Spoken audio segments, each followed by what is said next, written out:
আসুন আমরা এই চমৎকার রজনীতে আর কথা না বাড়িয়ে সরাসরি কোরআন থেকে শুনি।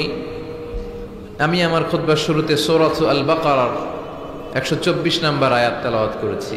এই আয়াতের আলোকে কিছু কথা আজকে রাতে আমরা শুনব, যেন আমাদের জীবনে এই কথাগুলো রিফ্লেক্ট করে, ফোকাস করে এবং জীবনটাকে এনলাইটেন করে, আলোকিত করে। এই কোরআন পড়ার উদ্দেশ্য হচ্ছে কোরআন আমাদের জীবনটারে আলোকিত করে দিবে। আমরা আলোকিত মানুষ হতে চাই। কি হতে চাই? কথা বলেন। কোরআন এসেছে আমাদেরকে আলোকিত মানুষ বানাতে, মানুষের মতো মানুষ। কিসের মতো? সবাই বলেন কিসের মতো? এই মানুষের মতো মানুষ হওয়াটা বড্ড কঠিন। বাড়ছে জনসংখ্যা, কমছে মানুষ। কথা বলেন। তার মানে এই যে 700 কোটি 600 কোটির কথা আমরা বলি, সবগুলা মানুষ না, সবগুলা মানুষ নয়, এগুলো জনসংখ্যা। কিন্তু কোরআন এসেছে আমাদেরকে মানুষের মতো মানুষ বানাতে। গরুর পেট থেকে বেরোলে ওটারে গরু বলি আমরা, ওটা গরু হয়ে যায়। ছাগলের পেট থেকে বেরোলে ওটা ছাগল হয়ে যায়। কিন্তু মানুষের পেট থেকে বেরোলে ওটা মানুষ হয় না, ওটার মানুষ বানাইতে হয়, তাই না? আবার দেখবেন গরুকে কেউ বলে না তুই গরুর মতন গরু হ, বলে? মৌলভীবাজারে মনে হয় বলে। ছাগলরে কেউ বলে না তুই ছাগলের মতো ছাগল হ। শুধু আমরাই এমন এক সৃষ্টি মানুষ, এই মানুষকে বলা হয় তুই মানুষের মতো মানুষ হ। এই দায়িত্বটা নিয়েছে কোরআন। এই কোরআন এসেছে আমাদেরকে মানুষের মতো মানুষ বানাতে, আলোকিত মানুষ করতে। কিতাবুন আনজালনাহু ইলাইকা, সূরা ইব্রাহিম। কিতাবুন আনজালনাহু ইলাইকা লিতুখরিজান নাসা মিনাজ-যুলুমাতি ইলান-নূর। I've revealed this holy and sacred book unto you in order to lead the mankind out of darkness into the light.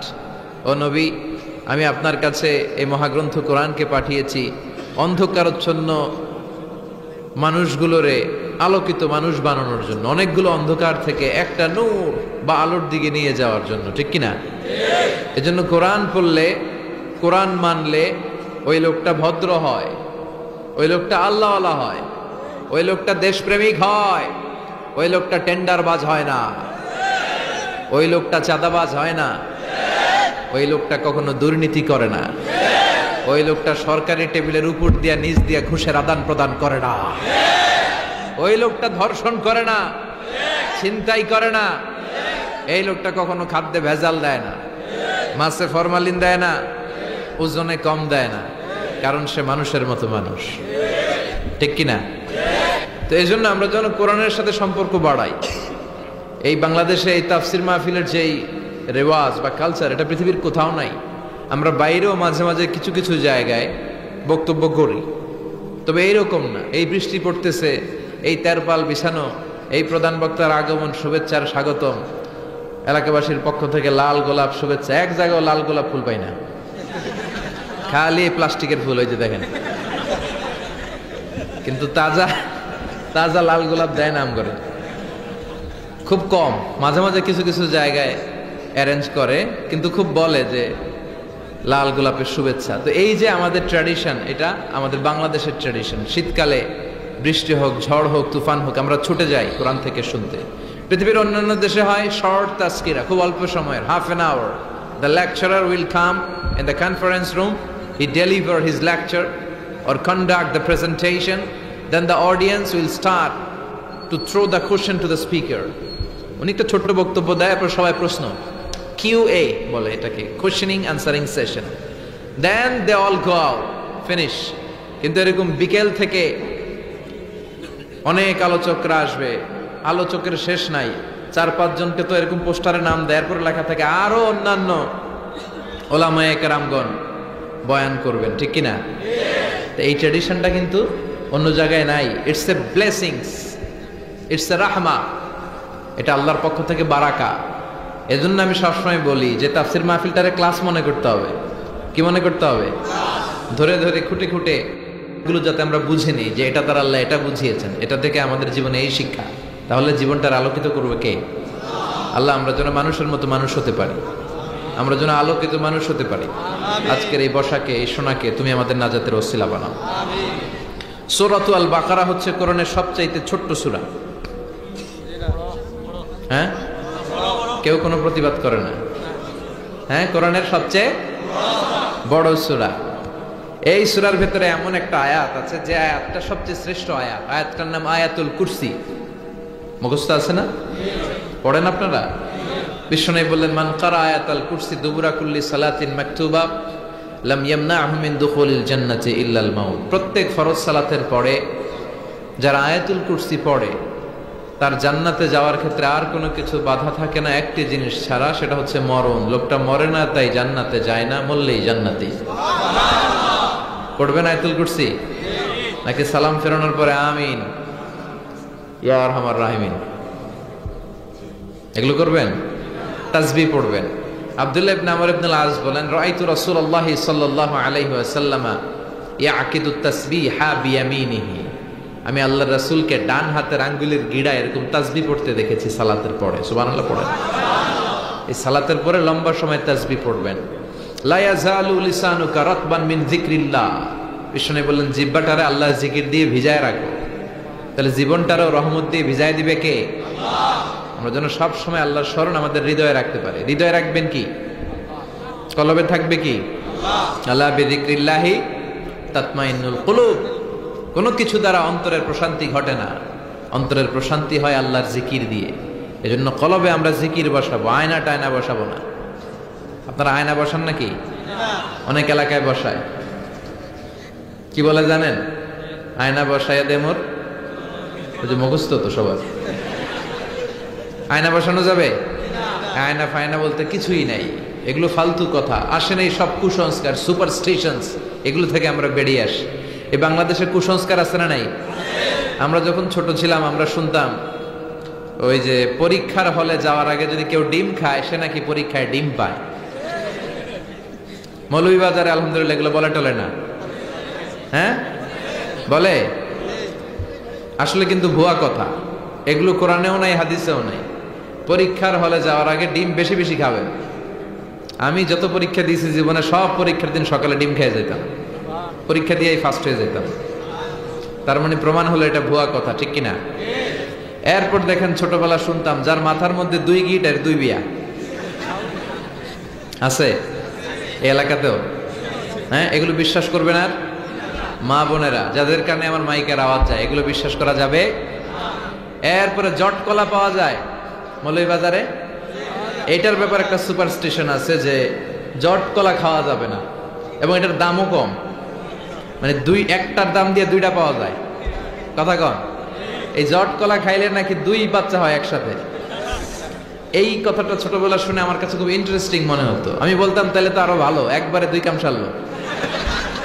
মানে 2 বারের কষ্টের যে জ্বালা, আল্লাহ বলেছেন ওয়াহানান আলা ওয়াহান, বোঝার পরের বোঝা, এটা বাবা সহ্য করে না, সহ্য করে কে? আহা, 2 বছর দুধ বাবা খাওয়ায় না, খাওয়ায় কে? ওগো মা তুমি এই ধরনের শ্রেষ্ঠ নেয়ামত, তোমারই পদতলে রয়েছে জান্নাত। ওগো মা তুমি এই ধরনের শ্রেষ্ঠ নেয়ামত, তোমারই পদতলে রয়েছে জান্নাত। ঠিক কি না? এই মা কষ্টটা সহ্য করে। তো 2 বার 2 বাচ্চা হওয়ার চেয়ে একবারই যদি মায়ের পেটে 2টা হয়ে যায়, কষ্ট কমলো না? মুমিনরা এরকম বুদ্ধিমত্তার সাথে কাজ করে, তারা কষ্ট বেশি পোহাতে চায় না। তো এজন্য এরকম অনেক খুঁজলে আপনি পাবেন যেগুলোর সাথে ইসলামের আদৌ, আমাদের আকীদার, আমাদের ধর্ম বিশ্বাসের কোনো সম্পর্ক নাই। এগুলো যা আছে এগুলো থেকে আমরা বেরিয়ে আসবো। আল্লাহ তুমি তৌফিক দাও। তাহলে সূরাতুল বাকারা কোরআনের সবচেয়ে ছোট সূরা না বড় সূরা? সবচাইতে বড় সূরা। এটাকে বলা হয়েছে যিরওয়াতু সানামিল ইসলাম। ওটের মধ্যে, ওটের পিঠটা দেখবেন এরকম উঁচু, এটারে ওটের কুঁজ বলে। কি বলে? এই ওটের কুঁজের সাথে বিশ্বনবী সূরাতুল বাকারাকে তুলনা করেছে। সুবহানাল্লাহ পড়েন। ওটের সবচেয়ে উঁচু অংশ হচ্ছে ওটের পিঠের কুঁজ। আবার আমাদের দেশে কুরবানির গরুকে এমন নাদুস নদুস করে খাওয়ায়, এটার পিঠে একটা কুঁজ ওঠে। কথা কন?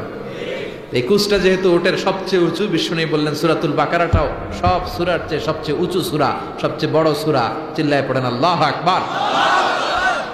এই বাকারার সূরাতুল আল বাকারার 124 নম্বর আয়াতে আল্লাহ তাআলা উনি ওনার প্রিয় নবী, রাসূল এবং খলিল সাইয়েদনা ইব্রাহিম আলাইহিস সালামের জীবনীতে কি কি ঘটিয়েছেন তার একটা ইঙ্গিত দিয়েছেন। আসুন এই ইঙ্গিত থেকে আমরা আমাদের জীবনের পাথেও কুড়িয়ে নেই। আমরা আমাদের জীবনের জন্য মেসেজগুলো নোট করে নেই, আমরা আমাদের জীবনের জন্য রিমাইন্ডারগুলো নিয়ে জীবনটারে আলোকিত করি। রাজি আছেন তো?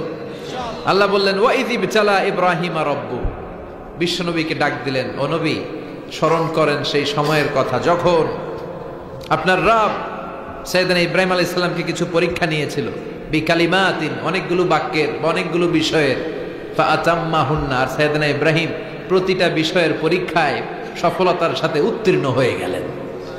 ক্বালা, আল্লাহ বললেন ইন্নী জাইলুকা লিন-নাসি ইমামা, ইব্রাহিম আমি মানুষের জন্য তোমারে নেতা বানায় দিলাম। সুবহানাল্লাহ পড়েন। নেতা হওয়া এত সোজা না, খালি মাইকে অ্যানাউন্স করলে আর নেতৃত্ব চাইলেই নেতা হওয়া যায় না। নেতা হতে হলে নিজেকে প্রমাণ করে করে নেতা হতে হয়।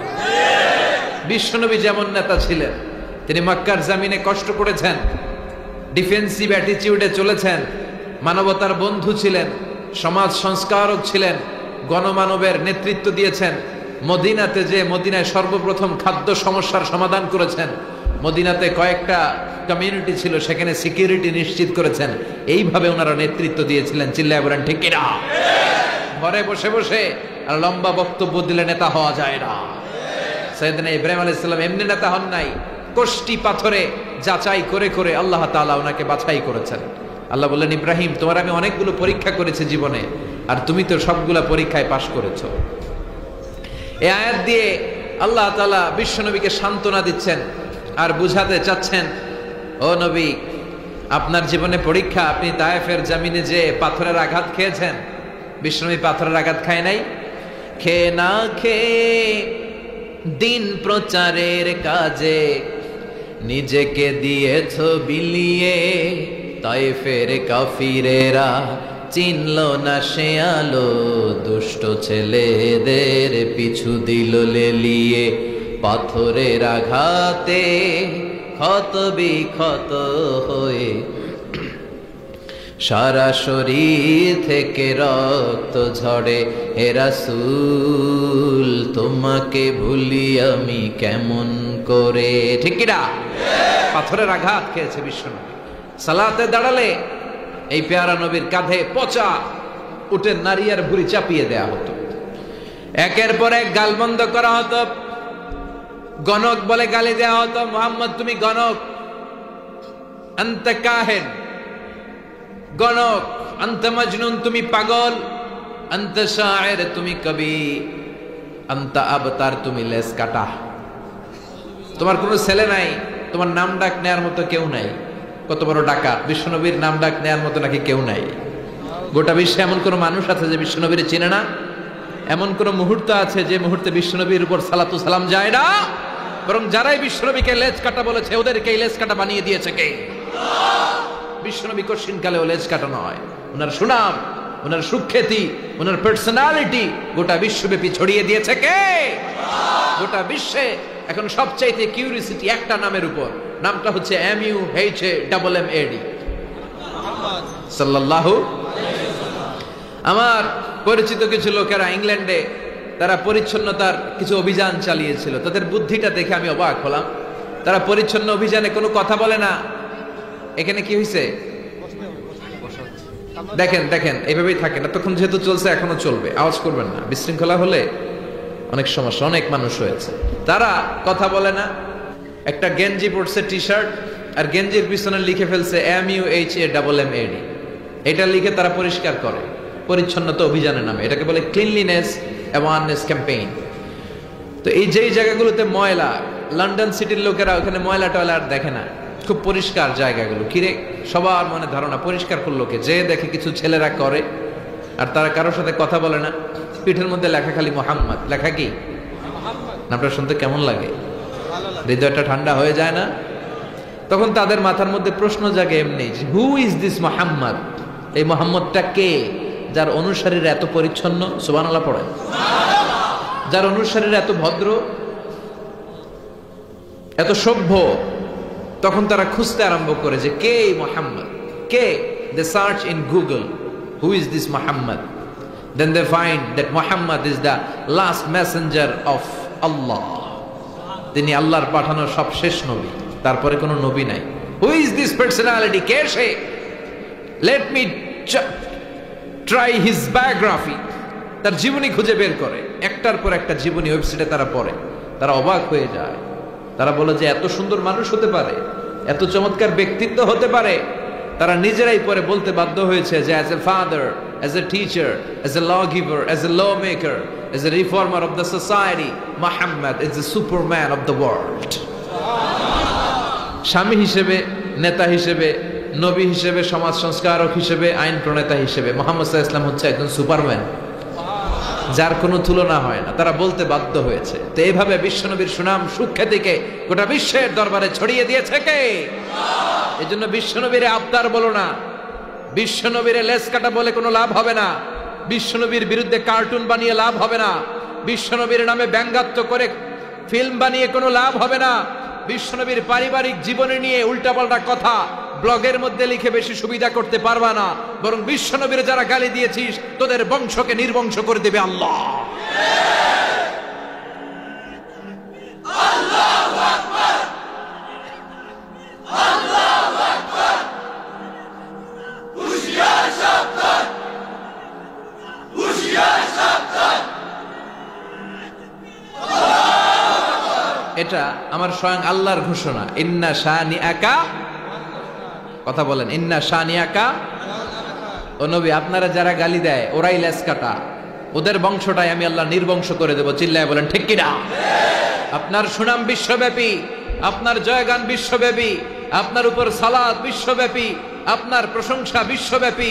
ওরা মরে গেলে ওদের জন্য এক ফোঁটা চোখের পানি ফেলানোর কেউ থাকবে না, ওদের নাম নিশানা নেওয়ার মতো কেউ থাকবে না। বরং আপনার সম্মানকে গোটা বিশ্বে আমি ছড়িয়ে দেব। আল্লাহু আকবার।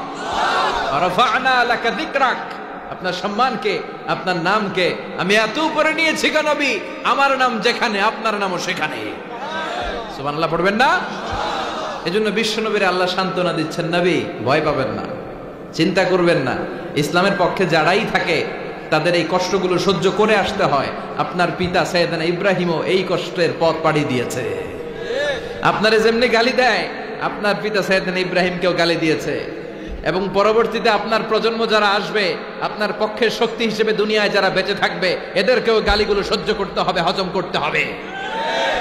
কিন্তু গালির ভার্সন চেঞ্জ হবে, গালিগুলো চলে যাবে না, গালি থাকবে। বিশ্বনবীরে গালি দেয়া হতো গণক, আমাদেরকে গালি দেয় কাঠমোল্লা বলে।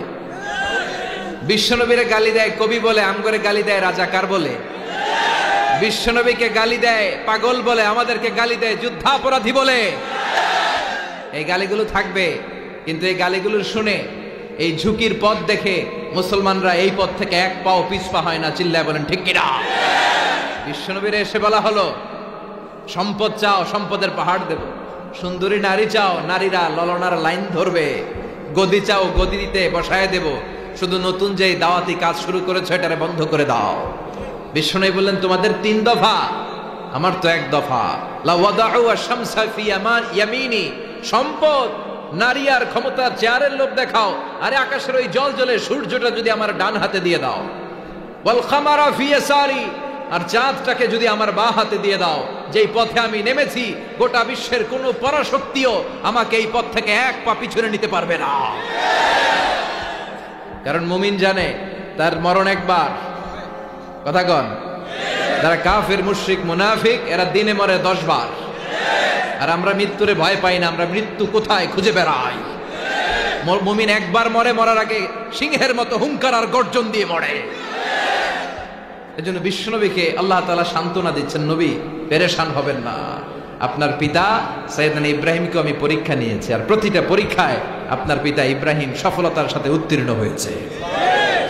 রব্বুল আলামিন বলেন, وَإِذِ ابْتَلَى إِبْرَاهِيمَ رَبُّهُ بِكَلِمَاتٍ فَأَتَمَّهُنَّ قَالَ إِنِّي جَاعِلُكَ لِلنَّاسِ إِمَامًا। নবী স্মরণ করেন এই সময়ের কথা যখন আমি আপনার পিতা ইব্রাহিমকে পরীক্ষা নিয়েছিলাম অনেকগুলো বিষয়ে, আর প্রতিটা পরীক্ষায় আপনার পিতা ইব্রাহিম সফলতার সাথে উত্তীর্ণ হয়েছে। প্রতিটা পরীক্ষায় গোল্ডেন এ প্লাস। সুবহানাল্লাহ বাড়িতে গিয়ে কইন, প্রতিটা পরীক্ষায় গোল্ডেন এ প্লাস। জিপিএ, কথা কন, জিপিএ প্রতিটা পরীক্ষায় পাশ করে তিনি আল্লাহর কাছ থেকে গ্লোবাল অ্যাওয়ার্ড নিয়েছে। গ্লোবাল অ্যাওয়ার্ড পায় না, ডক্টর ডিগ্রি পায় না। বিশ্বনবী কে আল্লাহ তাআলা সান্ত্বনা দিয়ে বলেছেন যে আপনার পিতা সাইয়েদনা ইব্রাহিম প্রতিটা পরীক্ষায় পাশ করেছে। I have tested him with some trials and Ibrahim successfully overcome all the trials and tests. Allah said, Ibrahim, I'm gonna make you the leader. সুবহানাল্লাহ পড়েন। আমি একটার পর একটা টেস্ট করেছি, সব টেস্টে পাস। আল্লাহ খুশি হয়ে বললেন যাও, সবগুলাই যেহেতু পাস তোমার নেতা বানিয়ে দিলাম। আমাদের জীবনও পরীক্ষা আছে না নাই? আমাদের নবীদের জীবনে যেমনি ছিল আমাদের জীবনেও থাকবে। চিল্লায় বলেন ঠিক কিনা? এটা সুন্নাতুল্লাহি ফিল আরদ, এভাবেই চলে। হকের পক্ষে যারা থাকবে তাদেরকে এতটুকু কষ্ট স্যাক্রিফাইসের সাথে সহ্য করে নিতে হবে। চিল্লায় এখন ঠিক কিনা? সাইয়েদনা ইব্রাহিমকে প্রথম পরীক্ষা নিলেন আল্লাহ, অগ্নি পরীক্ষা। কি পরীক্ষা? নামরুদ বলল আগুনে ফেলবো, ঈমান ছাড়ো। সাইয়েদনা ইব্রাহিম কয় সব ছাড়মু, ঈমান ছাড়মু না। আগুনে ফেলে দেয়া হলো, ঈমান থেকে তাকে বিচ্যুত করা যায় নাই। তার মানে এই পরীক্ষায় তিনি পাশ করলেন। সুবহানাল্লাহ পড়েন। এরপর আল্লাহ দ্বিতীয় পরীক্ষা নিলেন, ইব্রাহিম তোমার সন্তান তোমার স্ত্রীকে মরুভূমিতে রেখে আসো। কোনো কথা না বলে স্ত্রী আর সন্তান মরুভূমি রেখে আসলেন। দুইজনকেই মরুভূমির বুকে রেখে আসলেন। দ্বিতীয় পরীক্ষায়ও পাস। সুবহানাল্লাহ পড়েন। 3 নম্বর পরীক্ষা নিলেন, ইব্রাহিম দেখি দুইটাতে তো পাশ করলা, 3 নম্বরে কি অবস্থা? দেখি তোমার হৃদয়ে কার জন্য দরদ বেশি, আমার জন্য না তোমার সন্তানের জন্য? সাইয়েদনা ইব্রাহিম আলাইহিস সালাম 86 বছর বয়সে প্রথম সন্তানের বাবা হয়েছে। সাইয়েদনা ইসমাইল যখন হয় তখন সাইয়েদনা ইব্রাহিমের বয়স ছিল 86। কত? এই বড় লেখায় কেউ আসেনি যে 86 বছর বয়সে সন্তান হয়? হ্যাঁ, আহা, তার মানে এতগুলো বছর কাঁদতে কাঁদতে কাঁদতে কাঁদতে দোয়া করতে করতে করতে করতে বয়স যখন 86 তখন কবুল হয়েছে।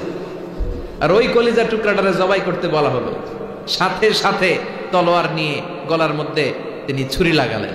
আল্লাহ বললেন থামো, কদ সাদ্দাকতা রুইয়া, এটা তো পাস। এই পরীক্ষায়ও আমি দেখতে চেয়েছিলাম ইসমাইলকে হত্যা হতে, আমি দেখতে চাই নাই। আমি দেখতে চেয়েছি তোমার ঈমানটা, কারণ এই ইসমাইল যদি এখানে মরে যায় তাহলে খেলা তো এখানেই স্টপ। কারণ এই ইসমাইলের ঔরসে আমি আখেরি জামানার পয়গম্বরকে পাঠাবো। এই ইসমাইলকে বাঁচিয়ে রাখা আল্লাহর জন্য নিজেই আল্লাহ ওয়াজিব করে নিয়েছেন। চিল্লায় পড়েন আল্লাহু আকবার। 3 নম্বর পরীক্ষায়ও পাস। এবার 4 নম্বর পরীক্ষা দিলেন আল্লাহ, বললেন ইব্রাহিম হজের ঘোষণা দাও, কাবাঘর নির্মাণ করো, গোটা বিশ্বের মানুষকে বলে দাও আগামী বছর থেকে সবার জন্য হজ আমি ওয়াজিব করে দিলাম। সম্পদশালীরা হজ করবে। আল্লাহ কিভাবে করব? আল্লাহ বললেন 3টা কাজ করতে হবে। নাম্বার 1, তোমার রাজমিস্ত্রির কাজ করতে হবে। কি কাজ? দেখেন কি কাজ আল্লাহ করাইছে ওনারে দিয়ে, কিভাবে পরীক্ষা নিয়েছেন। وَإِذْ يَرْفَعُ إِبْرَاهِيمُ الْقَوَاعِدَ مِنَ الْبَيْتِ وَإِسْمَاعِيلَ رَبَّنَا تَقَبَّلْ مِنَّا إِنَّكَ أَنْتَ السَّمِيعُ الْعَلِيمُ। সুবহানাল্লাহ পড়েন। বাপ বেটা মিলে কাবাঘর বানানো শুরু করলেন।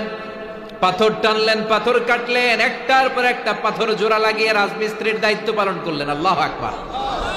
তার মানে রাজমিস্ত্রি হিসেবে সফল, পাস। আল্লাহ বললেন ইব্রাহিম এবার ঝাড়ুদারের চাকরি করতে হবে। কিসের চাকরি? কথা বলেন। আল্লাহ বললেন তাহহিরা বাইতি লিত-তাইফিনা ওয়াল আকিফিনা ওয়ার রুকআইস সুজুদ। তাওয়াফকারীদের জন্য, রুকুকারীদের জন্য, সিজদাকারীদের জন্য বাপ বেটা মিলে কাবা ঘরকে ঝাড়ু দাও। মসজিদেরি ঝাড়ু বারদার ও কামারে হাত শোনো আমার মুনাজাত। শোনো শোনো ইয়া ইলাহি আমার মুনাজাত, শোনো আমার মুনাজাত। পড়েন আমিন। বাপ বেটারে ঝাড়ুদার বানাইলেন, এই পরীক্ষায়ও পাস। ইচ্ছে মতো বাপ বেটা ঝাড়ু দিয়ে ক্লিন করে ফেলছে কাবাঘর। সুবহানাল্লাহ পড়বেন না? এরপর আল্লাহ বলেন খুব ভালো করেছ, ভেরি গুড জব। রাজমিস্ত্রির কাজ করলা, ঝাড়ুদারের কাজ করলা, এবার মুয়াজ্জিনগিরির দায়িত্বটাও পালন করে দাও। ওয়াআযযিন ফিন-নাসি বিল-হাজ্জি ইয়াতুকা রিজালান ওয়া আলা কুল্লি দামির ইয়াতিনা মিন কুল্লি ফাজ্জিন আমিক। সুবহানাল্লাহ পড়েন। রাজমিস্ত্রি, ঝাড়ুদার সবটাই হয়েছে, এবার মুয়াজ্জিনগিরি করো। কি করো? তার মানে আজান দাও। আজানের অর্থ হচ্ছে ঘোষণা দেয়া, অ্যানাউন্সমেন্ট। আজান মানে কি? অ্যানাউন্সমেন্ট। ইব্রাহিম ঘর যে বানালাম, হজের জন্য ঘর যে পরিচ্ছন্ন করলা, হজের ঘোষণা দাও। সাইয়েদনা ইব্রাহিম বললেন, আল্লাহ, জনমানব শূন্য এলাকা, মানুষ নাই, কোনো প্রাণী নাই, কোনো পাখি নাই, এই ভূমির ভেতরে, মরুভূমির ভেতরে কেউ নাই, কার সামনে হজের ঘোষণা দেব? আল্লাহ বললেন, তুমি একটা পাথরের উপরে উঁচু জায়গায় দাঁড়িয়ে ঘোষণা দাও। তোমার ঘোষণাটা আমি আল্লাহ নিজ দায়িত্বে পৃথিবীর সবগুলো মানুষের কানে পৌঁছে দেব। উনি দিলেন আজান, আইয়ুহান নাস ইত্তাখাযাল্লাহু বাইতান ফাহাজ্জু।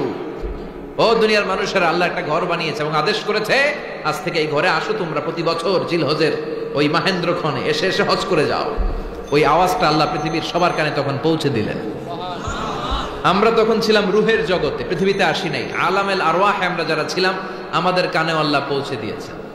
আর আমরা যারা লাব্বাইক বলে আওয়াজ করতে পেরেছি, তাদেরকে আল্লাহ হজ করার, উমরা করার নসিব করবেন। জোরে কোন ঠিক কিনা? দেখেন কেমনে পাস। আল্লাহ বললেন 4 নাম্বার পরীক্ষা, হজের পরীক্ষা, এটা তো পাস। সুবহানাল্লাহ পড়েন। এরপর আল্লাহ বললেন আরেকটা পরীক্ষা নিবা ইব্রাহিম, নিজ হাতে নিজের সুন্নাতে খাতনা করে 5 নাম্বার পরীক্ষায় পাস করো। নিজ হাতে নিজের সুন্নাতে খাতনা। সুবহানাল্লাহ পড়েন। বুখারীর বর্ণনা, ইখতাতানা সাইয়েদনা ইব্রাহিম ওহু ইবনু 80 সানা বিল কুদুম। ওনার বয়স যখন 80 বছর ছিল। কয় বছর? আমাদের সুন্নাতে খাতনা হয় ছোটবেলায়। উনি 80 বছর বয়সে নিজ হাতে কুড়াল দিয়ে ওনার লজ্জাস্থানের সামনের অতিরিক্ত চামড়াটা কেটে দিয়ে নিজ হাতে নিজের সুন্নাতে খাতনা করেছেন। মর্যাদা, সম্মান এমনি হয় নাই, একটার পর একটা পরীক্ষায় তিনি পাস। এজন্য আল্লাহ বললেন, ইন্নী জাইলুকা লিন-নাসি ইমামা, Abraham, I am gonna make you the leader. এই যে পরীক্ষাগুলোয় পাস করেছো, ফলাফল স্বরূপ আমি তোমার গোটা বিশ্বের সবার নেতা বানায় দিলাম। এত বরকতময় নবী ছিলেন তিনি, যেখানেই হাত লাগিয়েছেন জায়গাটারে বরকতময় করেছে কে? যেখানেই পা লাগিয়েছেন বরকত দিয়ে পূর্ণ করেছে কে? তিনি যেই পাথরের উপর দাঁড়িয়ে কাবা ঘর নির্মাণ করলেন, ওই পাথরটারে আল্লাহ মুসল্লা বানায় দিলেন। ওয়াত্তাখিযু মিন মাকামি ইব্রাহিম মুসাল্লা।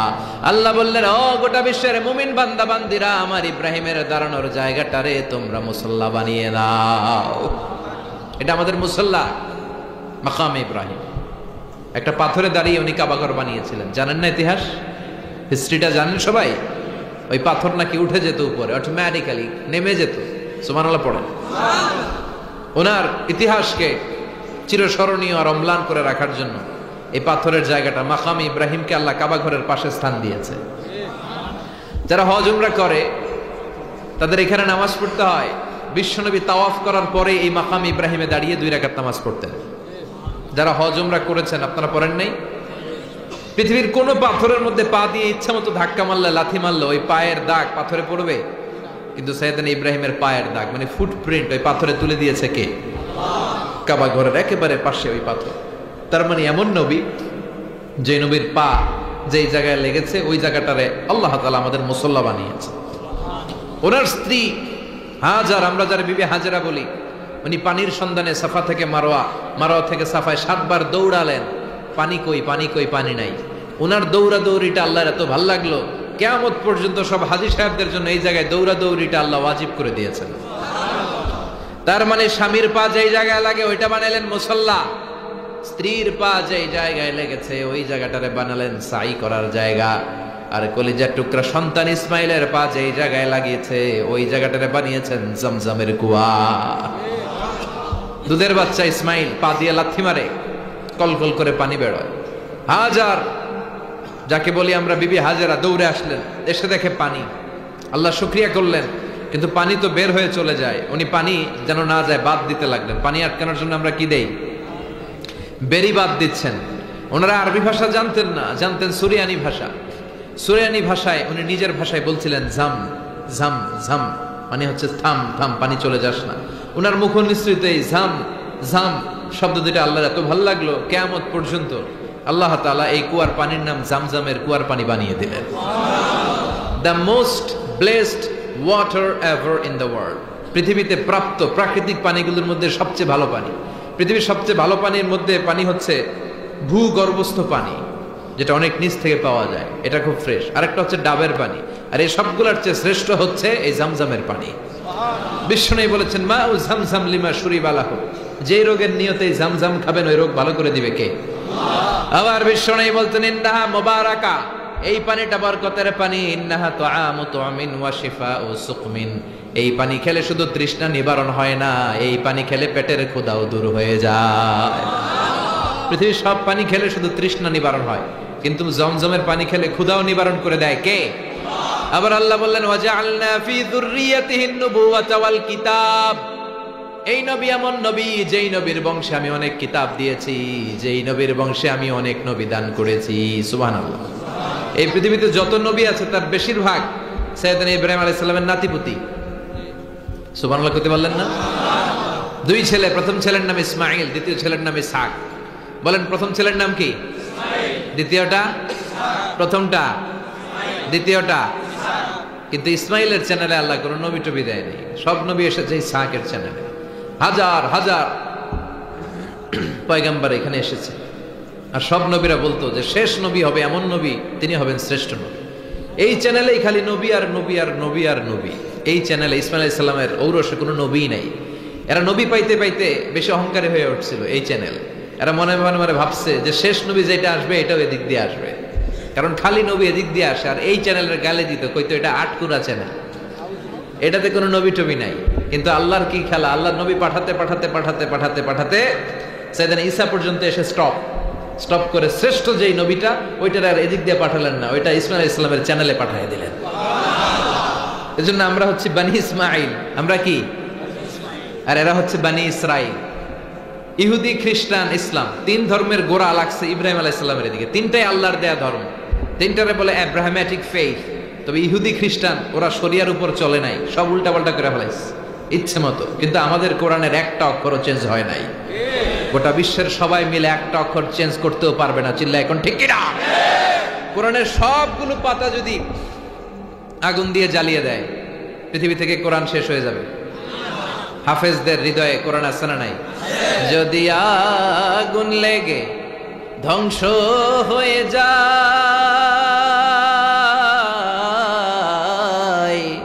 ধ্বংস হয়ে যায়, যদি আগুন লেগে যায় পুড়ে যায় পৃথিবীর সব বইয়ের দোকান, বিশ্ব থেকে হারাবে না পবিত্র কোরআন, বিশ্ব থেকে হারাবে না পবিত্র কোরআন। ঠিক কি না? সব জ্বালিয়ে দেয়া যাবে, লাইব্রেরিগুলো, ছাপাখানাগুলো, কোরআনের প্রিন্ট কপিগুলো। কিন্তু আমাদের হাফেজ ভাইদের হৃদয়ে কোরআন আছে না নাই? গোটা বিশ্বের সবগুলো মুসলমানরা ব্রাশ ফায়ার করে না মারা পর্যন্ত কোরআন দূর করা যাবে? এটা সাময়িক পৃথিবী থেকে দূর হবে, কিন্তু লাউহে মাহফুজে এই কোরআনকে সংরক্ষণ করে রেখেছে কে? ইসমাইলের চ্যানেল, ইসহাকের চ্যানেল, এই সব চ্যানেলের নবী সাইয়েদনা ইব্রাহিম আলাইহিস সালামের নাতিপুতি। সুবহানাল্লাহ পড়েন। আবার আল্লাহ বললেন এই নবীদেরকে আমি কিতাব দিয়েছি। সাইয়েদনা ইব্রাহিমকে আল্লাহ কিতাব দিয়েছে, তবে এটার নাম আল্লাহ কোরআনে কিতাব বলে নাই। কোরআনে আল্লাহ বলেছে সাহিফা। ইন্না হাযা লাফিস সুহুফিল উলা সুহুফি ইব্রাহিম ওয়া মূসা। সুবহানাল্লাহ পড়েন। আবার আল্লাহ বললেন তিনি এমন নবী যিনি তোমাদেরকে মুসলমান নামকরণ করেছেন। আমরা সবাই মুসলিম, আমরা কি নাম করেছেন আমাদের জাতির পিতা ইব্রাহিম। ঠিক কি না? মিল্লাত আবিকুম ইব্রাহিম ওয়া সাম্মাকুমুল মুসলিমিন। আমাদের জাতির পিতাকে জোরে কোন? আরো জোরে, আরো একবার মনে থাকবে? জাতির পিতার নাম মনে থাকবে? সাইয়েদনা ইব্রাহিম আলাইহিস সালাম। চিল্লায় বলেন ঠিক কি না? এই নবী এমন নবী, আল্লাহ বললেন ইন্না ইব্রাহিম লা হালিমুন আওয়াহুম মুনিব। আমার ইব্রাহিম ছিল সহনশীল, আমার ইব্রাহিম ছিল বিনয়ী, আমার ইব্রাহিম ছিল ভদ্র। আমরাও যারা ইব্রাহিম আলাইহিস সালামের অনুসারী, আমাদেরকেও বিনয়ী হওয়ার দরকার আছে না নাই? সহনশীল হওয়ার দরকার আছে না নাই? কিন্তু আমাদের মধ্যে অস্থিরতা খুব বেশি। কথা বলেন। জি হয় না? জি হয়, জি হয় বলেন সবাই। জি হয়। কি সুন্দর ভাষা, সিলেটের ভাষা, সিলোডি। ঠিক কিনা? সুরমাহা গঙ্গর পরবারি এরপর কি শাহজালালের উত্তর সুরি, দেশ বিদেশে বেড়াগিরি, আমরা হক্কল সিলোডি, আমরা হক্কল সিলোডি, আমরা হক্কল সিলোডি, আমরা হক্কল সিলোডি, সিলেটের ওই কমলার বাগান, খাইলেই জুরায় হকলার পরা। সিলেটের চা না খাইলে ভাই, সিলেটের চা না খাইলে ভাই দিন কাটে না একটি, দিন কাটে না একটি। সুরমা গঙ্গর পড়ো বাড়ি, শাহজালালের উত্তর সুরি, দেশ বিদেশে বেড়াগিরি, আমরা হক্কল, আমরা হক্কল সিলোডি, আমরা হক্কল সিলোডি। ঠিক কি না? সৌদি আরব, আবু ধাবি, লন্ডন, কুয়েত, কাতার যাবি, আমেরিকাতে গেলেও যে ভাই পাইবেন খালি সিলোডি, পাইবেন খালি সিলোডি, পাইবেন, পাইবেন খালি সিলোডি, পাইবেন খালি সিলোডি। সুরমা গঙ্গর পড়ো বাড়ি, শাহজালালের উত্তর সুরি, দেশ বিদেশে বেড়াগিরি, আমরা হক্কল সিলোডি, আমরা হক্কল সিলোডি, আমরা হক্কল সিলোডি। ঠিক কি না? গোটা বিশ্বে সব জায়গায় সিলোডি আছে না নাই? আল্লাহ সিলেটি ভাইদেরকে তুমি ইসলামের জন্য কবুল করো। আমাদের জাতির পিতার নাম, চিল্লায় বলেন জাতির পিতার নাম, মিল্লাত আবিকুম ইব্রাহিম ওয়া সাম্মাকুমুল মুসলিমিন। তিনি তোমাদের মুসলিম জাতির পিতা আর তিনি তোমাদের মুসলমান বলে নামকরণ করেছেন। চিল্লায় বলেন ঠিক কি না? আবার আল্লাহ বললেন আমার ইব্রাহিম ছিল সহনশীল, অস্থির প্রকৃতির ছিলেন না, অহংকারী ছিলেন না, উনি ছিলেন বিনয়ী। তাই ওনার নামে আল্লাহর কোরআনের ভেতরে সূরা আছে না নাই? আলিফ লাম রা, কিতাবুন আনজালনাহু ইলাইকা লিতুখরিজান নাসা মিনায-যুলুমাতি ইলান নূর। সুবহানাল্লাহ পড়েন। সূরাতে ইব্রাহিম 114 সূরার মধ্যে ওনার নামে সূরা আছে না নাই? আবার আল্লাহ ওনারে বললেন সিদ্দিক, ওয়াজকুর ফিল কিতাব ইব্রাহিম ইন্নাহু কানা সিদ্দিকান নাবিয়্যা। হে নবী, আপনার কিতাবে আমার খলিল ইব্রাহিমের নামটা তুলে ধরেন, উনি ছিলেন সিদ্দিক, সত্যবাদী। কি ছিলেন? সত্য গ্রহণে, সত্য প্রকাশে, সত্যের ব্যাপারে আপোষহীন, সত্যের ক্ষেত্রে হকের ব্যাপারে কোনো আপোষ চলবে না। চিল্লায় এখন ঠিক কিনা? সাইয়েদনা আবু বকরকে বিশ্বনবী এই উপাধিটা দিয়েছিলেন, মেরাজ থেকে ফিরলেন, বিশ্বনবী বলতে আরম্ভ করলেন, মাঝরাতে বাইতুল মুকাদ্দাস গিয়েছি, 7 আকাশ 7 জমিন ঘুরেছি, আল্লাহর আরশ দেখেছি, জান্নাত জাহান্নাম দেখেছি, আবার ফজরের আগে ফিরে এসেছি। এই মেরাজের ঘটনা শুনে আবু জাহেল, উতবা, সাইবা এর একটা চান্স পাইলে, দেখছো মোহাম্মদ এগুলো কি বলে, যেখানে বাইতুল মুকাদ্দাস যেতে আসতে 1 মাস, সে নাকি রাতে বাইতুল মুকাদ্দাস, জান্নাত জাহান্নাম সব দেখে আবার ফজরের আগে ফিরে আসছে। চলো সবাই মিলে আবু বকরের ধরি আর এই গাজাখুরি গল্প শোনাই। নাউজুবিল্লাহ পড়েন। সবাই যে বলে আবু বকর দেখো তোমার বন্ধু কি বলে, এতদিন যা বলছে কোন রকম মেনে নিলাম, আজকে কি বলে, কি বলে আমার বন্ধু, তোমার বন্ধু নাকি মাঝরাতে বাইতুল মুকাদ্দাস গিয়েছে, সব নবীদের নামাজের ইমামতি করেছে, 7 আকাশ ঘুরেছে, জান্নাত জাহান্নাম আরশ দেখে আবার ফজরের আগে নাকি ফিরে এসেছে। সাইয়েদনা আবু বকর বললেন, আকালা নবিয়ুনা হাদা, আমাদের নবী, আমার পেয়ারা নবী কি এই কথাই বলেছে? সবাই বলল হ্যাঁ, তিনি এটাই বলেছে। সাইয়েদনা আবু বকর দ্ব্যর্থহীন কণ্ঠে ঘোষণা করলেন, আমার বিশ্বনবী যদি বলে থাকে তিনি সত্য বলেছে, এই কথায় কোনো মিথ্যা নাই, এটা সত্য, এটা মহা সত্য। বিশ্বনবী খুশি হয়ে গেলেন, বলেন আবু বকর মিনাল ইয়াউম আনতা লাস্তা আবু বকর ফাকাত, আজ থেকে তুমি শুধু আবু বকর নও, আজ থেকে তুমি আবু বকর সিদ্দিক। সত্য গ্রহণে, সত্য প্রকাশে, সত্যের লড়াকু সৈনিকদেরকে বলা হয় সিদ্দিক। চিল্লায় বলেন ঠিক কি না?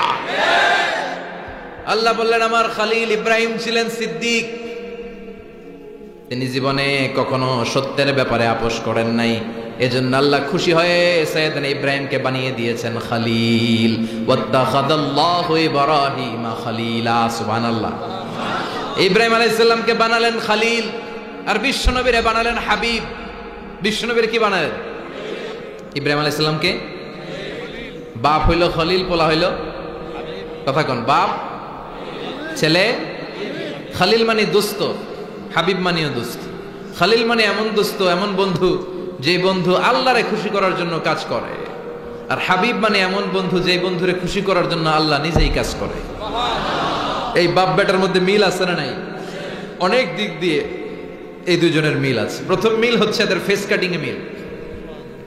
সুবহানাল্লাহ করেন না? সাইয়েদনা ইব্রাহিম আলাইহিস সালাম আর বিশ্বনবী দেখতে একরকম ছিল। আমরা জান্নাতে যে দেখবো ইনশাআল্লাহ। জান্নাতে যে শুধু নবীদেরকে না, আমরা আল্লাহরেও দেখব। আল্লাহ বলবেন, এই জান্নাতীরা, নাজ নেয়ামতের বর্ণনা কোরআনে যা পেয়েছো বুঝে পেয়েছো কি? সবাই বলবে সব পেয়েছি। একজন বলবে একটা ছাড়া। কিরে তুই কি পাস নাই? কয় আমনেরে পাই নাই। সুবহানাল্লাহ কোন? তখন আল্লাহ নিজেই উনার সৌন্দর্যের প্রকাশ ঘটাবেন। আমরা আল্লাহরেও দেখবো ইনশাআল্লাহ। পড়েন বিশ্বনবী বললেন, ইন্নাকুম সাতারাউনা রাব্বাকুম কামা তারাউনা হাদাল কামার। চাক্ষুষ নিজ চোখে আজকে তোমরা আকাশের চাঁদটাকে যেমনি দেখতে পাও, তোমাদের রবকেও জান্নাতে দেখবা। দেখবো আমরা। চিল্লায় পড়তে হবে ইনশাআল্লাহ।